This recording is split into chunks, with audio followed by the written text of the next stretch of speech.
Tirana është pak më ngadalt nga pikpamja se si ecën tregu, kurse jugu është në flak, themi. Në flak është jugu?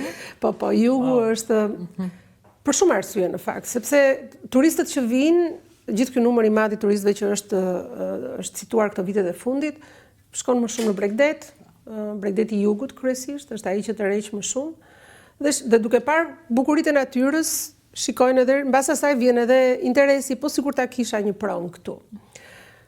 Deri para pak kohësh, Shqipëria është konsideruar jashtëzakonisht shumë e lirë në jug.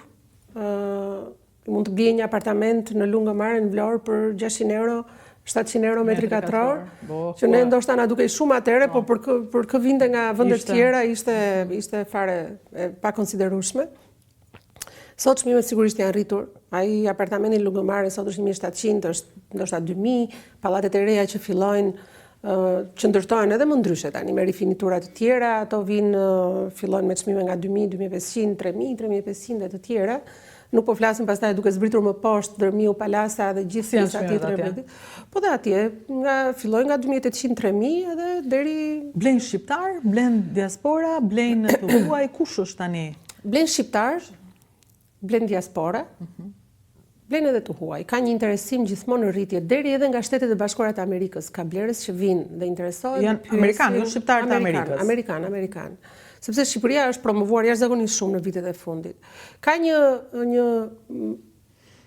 mos konceptim real në fakt të Shqipërisë nga ana atyre që jetojnë jashtë, edhe të diasporës, edhe të huajve, sipas të cilit Shqipëria duhet të jetë prap 600 euro.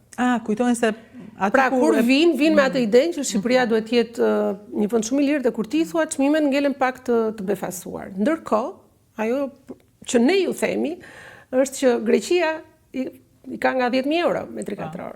Malizi, po flasim për pronat të njëjtit standard në lokacione të ngjashme. Malizi fillon nga 7-8.000 euro metri katror. Kështu që ne akoma, domethënë, konsiderohet duke bërë krahasime të paktën me dy shtete në jug dhe në veri, Shqipëria ngelet akoma e lirë për atë kategori blerësish. Për fat keq, për ne si shqiptar, dritarja e investimit po mbyllet gjithmonë më shumë, sepse çmimet po rriten gjithmonë më shumë. Po mbyllet, duhet ta pranojmë që ka të ngjartë mbyllet fare, siç po vjen puna. Unë nuk do thosha që do mbyllet fare, unë do thosha që nëse ti do doje të kishe një apartament në Buzë të Detit, nuk do ta kesh dot më, sepse ai do të ketë një kosto shumë të lartë, por ama mund të kesh një gjë në Bregdet në një vit të dytë, të tretë, të katërt, siç është në gjithë botën në fakt, në fund fare.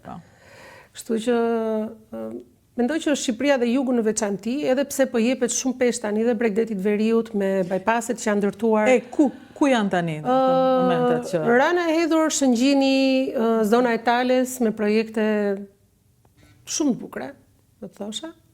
Po e kthejnë të gjitha atë zonë në një destinacion gjithashtu. Edhe ndërtimi i rrugëve të reja që do ta çojnë atë investitorin nga aeroporti Tiranës deri aty për 25 minuta, 30 minuta, janë të gjitha këto benefite që shkojnë në favor të investimit në pasuri të paluajtshme, siç është edhe ndërtimi i aeroportit të Vlorës, siç është edhe rindërtimi i rrjetit e Kurudhor, i cili ka filluar, dhe shumë të tilla, pra lidhja e të gjitha qyteteve, zonave dhe këtyre fshatrave të vogla që deri dje ishin pa akses, me rrugë të reja, ju jep atyre mundësim për të nxjerrë të ardhurat nga turizmi. Pra dhe një fshat, u bë bypassi i Vlorës, për shembull, dhe them Vlora, meqense edhe ti je nga Vlora dhe edhe një më mirë se sa unë. Edhe çka kënaqësi e ka, nuk e di, as më besohet se si më ndryshoi para syve e gjitha. Absolutisht. Pra ai bypassi hapi rrugën shumë nga ato pronat që ishin, shumë nga ato fshatrat e fshehura. Pa ty nuk shoh që ata kanë kuptuar këtë fat njerëzit, dhe të ndërtojnë në lumin e Vlorës, të bëhet diçka, nuk e di, domethënë. Po do vinë tal nga dalë, duke u rritur